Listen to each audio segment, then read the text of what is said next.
All right, ladies and gentlemen, it is my pleasure to have you on this episode of The Truth with Ben Jokes, your favorite political talk show. Now, I want to start by telling you this story. Look at the young man on your screen. His name is Dr. Murtala Saleh Dandashire. Now, Dr. Dandashire graduated as ABU Zaria's best graduating student in 2019. He was the best student in hematology, overall best in community medicine, best in biochemistry, best in physiology, best in project community medicine, best in anatomy and surgery, overall best in surgery, best in chemical pathology, best in anatomy, best in histopathology. 13 awards. You can read it up again. It's right there on your screen. But here is the recent report about Dr. Dandashire. Terrorists attack Katsina Government Hospital, shoot doctor, abduct 5 others. Now, the doctor they shot is this brilliant doctor, Dr. Dandashire. So, when you join the APC to blame young professionals for leaving Nigeria, please think again.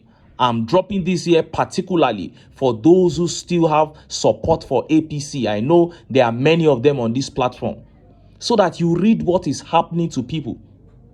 We are not saying that there is no insecurity in other countries, but when the ruling party's hands are not clean on the issue of insecurity, then the sky is falling. It's not something you should be sentimental about. This is not a joke. And a few hours ago, a very heartbreaking update came out of Aso Rock. After seeing this update, you will weep for this country. And just as Nigerians were yet reacting to that, the Nigerian-born leader of opposition in the UK Parliament, BADENOCH, began dragging Tinubu and the entire Nigerian government in the mud. And the timing of her utterances made it look as if it was a response to the atrocious statements coming out of Aso Rock. Before I show you details of these top stories, let me quickly show you these videos. Once again, a new generation APC governor is pointing fingers at Aso Rock as regards insecurity in Nigeria. In this video, the governor of Zamfara, who has once accused Metawale, Tinubu's Minister of Defense, of sponsoring terrorism, is saying that if he controls the security forces of this country, he will stop terrorism under 1 month. Meaning those in Aso Rock are deliberately allowing it to thrive. See the video.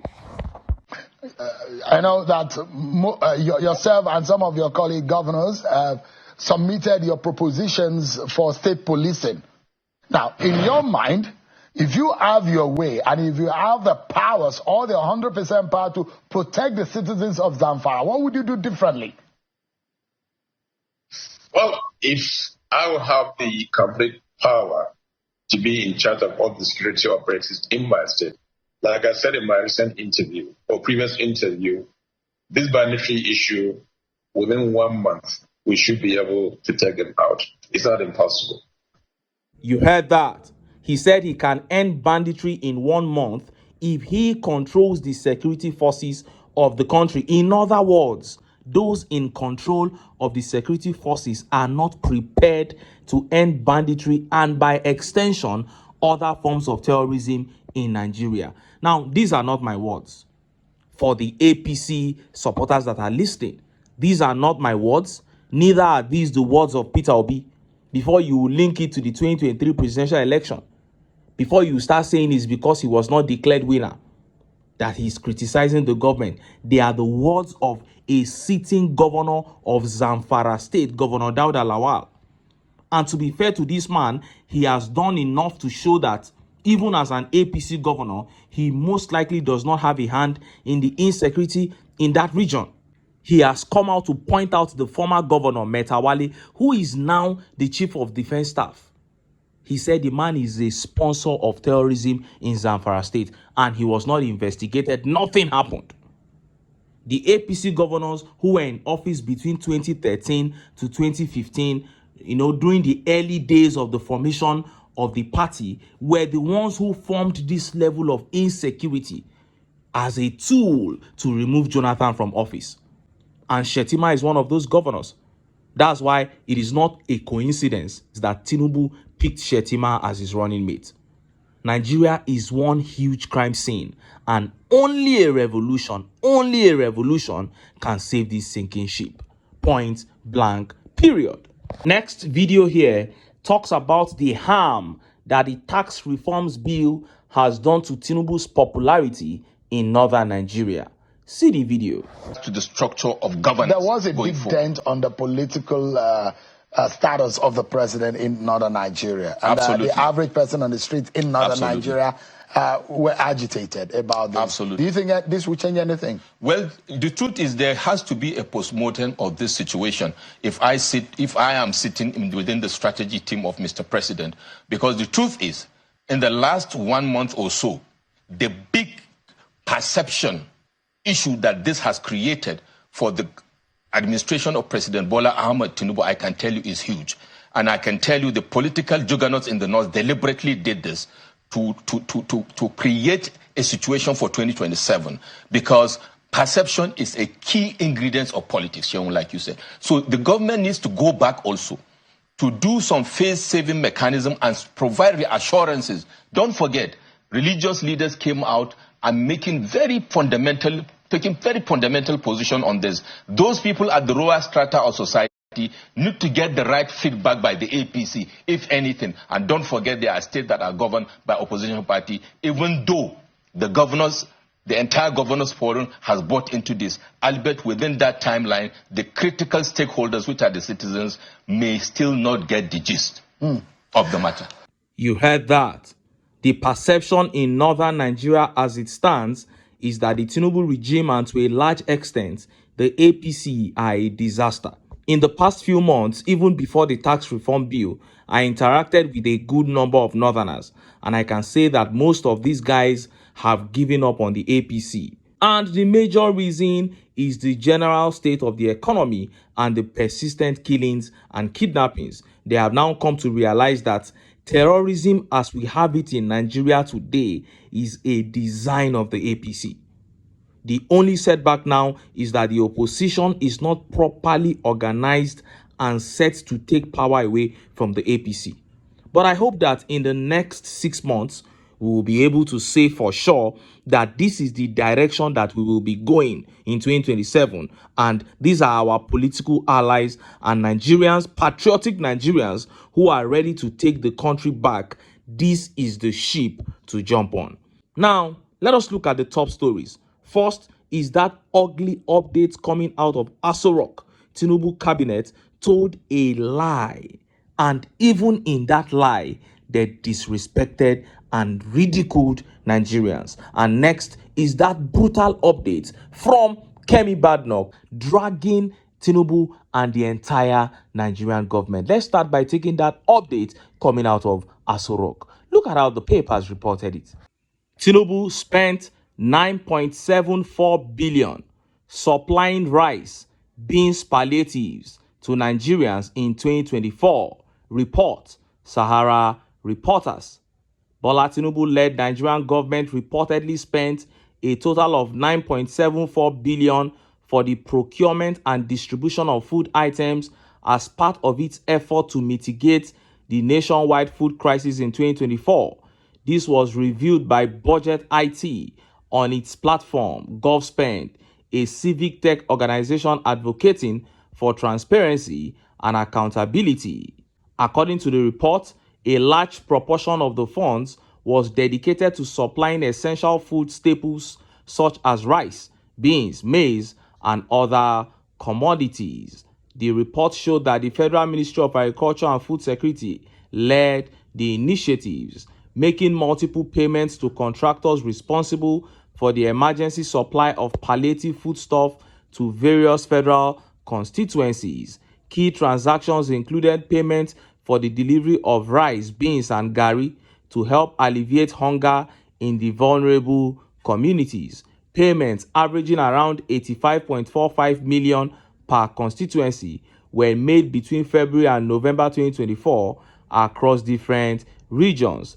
Data from the platform reportedly indicates that 85,454,545.46 was spent on each constituency in states including Kano, Ogun, Osun, Akwa Ibom, Cross River, Adamawa, Kaduna, Jigawa, Ekiti, Oyo, Lagos, Bauchi, Rivers, Borno, Sokoto, and Enugu, bringing the total expenditure to 9.74 billion naira. You heard that. Now, there are two ways to look at this. 9.74 billion naira spent to give rice, beans, maize, and gari palliatives to all those states they mentioned. But I have been in this country, I was in Nigeria throughout 2024, and I didn't see a single person who received a grain of rice from government. And I asked those around me, maybe Nami no see, but they said they have not met anyone who received either. They said they haven't seen anybody. I called my sources in other states. They said sometimes you hear of palliative sharing. Before you get there to confirm, they'll say they have stopped sharing. The only time I saw people carrying rice en mass was when they broke into the NEMA warehouse in Abuja. So the lie in this update is apparent. Then secondly, let us even assume that they claim that government spent 9.74 billion to give Nigerians palliative is true. Let us assume that they are saying the truth. So 9.74 billion to alleviate the hunger of the entire country after you removed subsidy. But you used 21 billion to build a house for one man, for Shetima. 150 billion naira to buy jets for Tinubu. Several billions to buy cars. I was sharing with you, I think about 2 days ago, that they spent over 10 billion naira for state house cars in 2024, just to change state house cars. But you are using 9.74 billion to alleviate the hunger of the entire nation. Can you see how little these people think of Nigerians? And Elias here says, much less than his cars cost, much less than the VP's residence cost. I'm not a fan of handouts, but you shouldn't be bragging about doing charity with taxpayers' money while spending much more on yourselves. That is it. And just as Nigerians were yet reacting to this, that update from Kemi BADENOCH dropped, as if to say she was actually reacting to this ugly update coming out of Aso Rock. Look at how the papers reported it. I don't want Britain to be like poor Nigeria, where terrible government destroys lives. Kemi BADENOCH.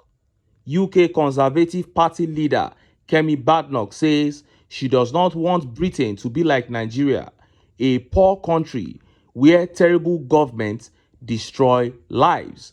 In her first speech of the year on Thursday, Ms. BADENOCH explained her push for real conservatism that guarantees a better, richer, and safer tomorrow for the younger generation of Brits.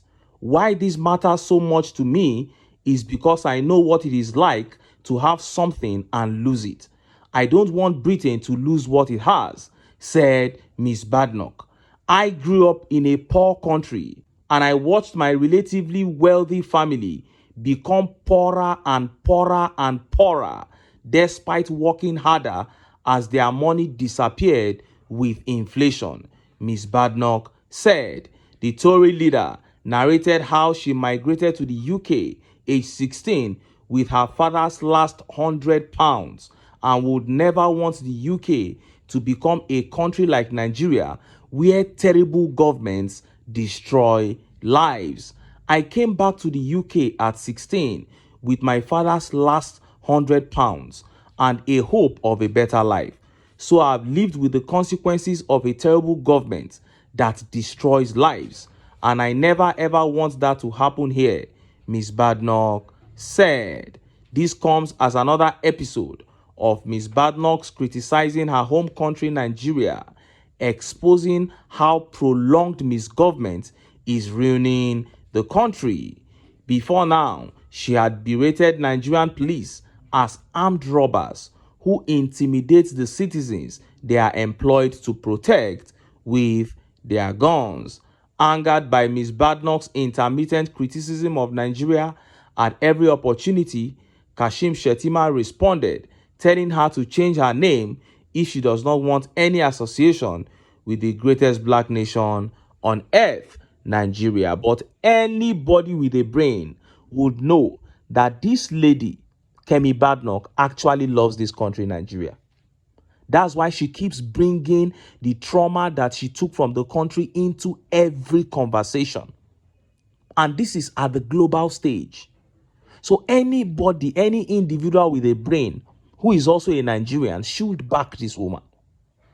Because you can't point out one lie since she's been talking about Nigeria. Every single thing she has said has been the truth about this country. And she's pointing these things out so that Nigerians can say, wow, this is the reality of this country. Let us change it. So anybody who is angry with Badenoch is actually against Nigeria. Is actually evil. And look at how Nigerians reacted. Let's take some of the tweet reactions. This tweet here by Cardinal says, whatever she said, she's right. APC government has destroyed lives more than any regime. That is the truth. And that's the whole truth.